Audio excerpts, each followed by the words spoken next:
Reeves's pheasant.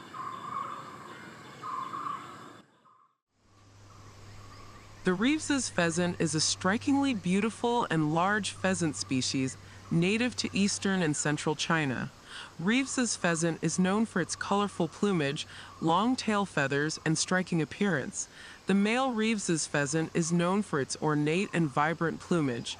It has a combination of dark, iridescent blue-green feathers on its head, neck, and upper body. Its back and wings are dark brown with white spotting. The most distinctive feature is its long and elegant tail feathers, which can measure over 2 meters in length. The tail feathers are marked with alternating bands of black and white, and they are often carried in an upright, fan-like display. In contrast, females are more subdued in appearance with mottled brown plumage.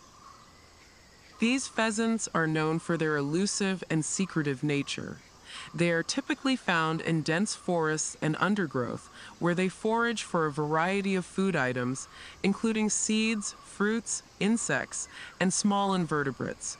During the breeding season, male Reeves's pheasants engage in elaborate courtship displays to attract females.